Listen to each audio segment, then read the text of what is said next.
We now move into discernment.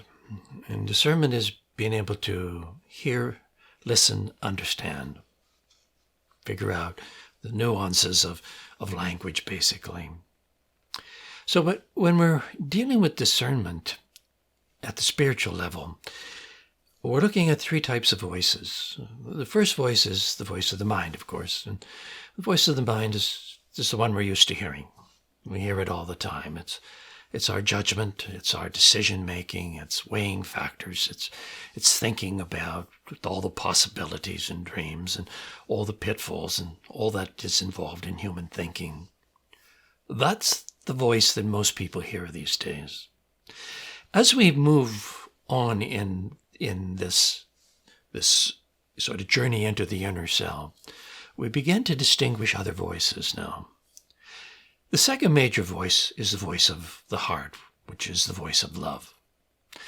And the voice of love is really telling us, at least as an awakened, conscious, spiritual person, conscious of ourself, loving ourself. Am I showing love for myself here? Am I respecting myself? One of the things I think we have to look at as we become more conscious is this journey into the self. And into the journey of the self, there should be love, a basic love for self. When you look at life, each of us is sort of on an island. We all see life differently. We all see life from our own experiences, from our own sense of self. So this is really important to recognize and understand this voice, the voice of the self, the voice that the mind wants us to believe is the voice of the self. And then the voice of the heart. The voice of the heart says, wait a minute, this isn't loving yourself. This isn't being kind to yourself. And that's a voice that we have to listen to. And it also goes on to say, what about others? So we have a focus first for ourselves, and then from that relationship with ourselves, we hear the voices of others. And finally, we have the voice of the soul. And the voice of the soul says, that's fine, but what good is that? What are you doing for mankind? Where's the compassion here? What is the plan for the greater good?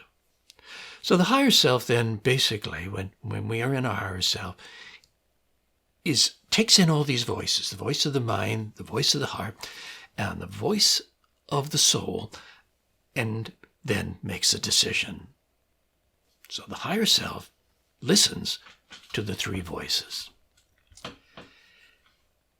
This poem is called Dueling Voices. Voices. So many voices. Loud, angry voices.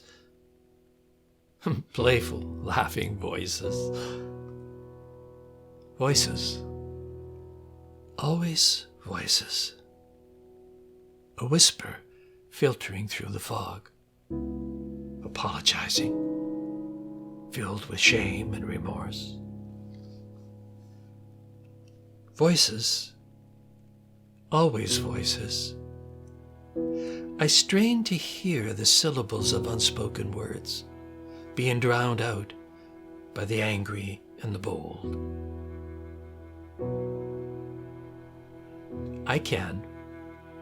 I will stop the voices. I have the power to stop them all. Peace for a while, letting me breathe, letting me melt the turmoil.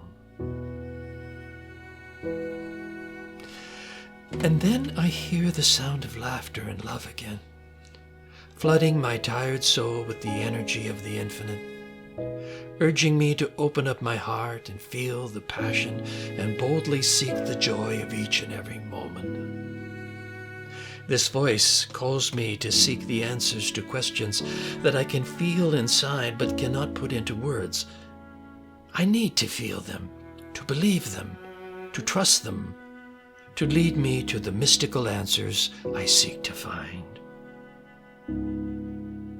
And I am guided by a feeling, just a feeling, a vibration, beyond hearing and vision, beyond all my senses. telling me that it is okay to keep seeking for sustenance that will allow me to grow into the person I want to be.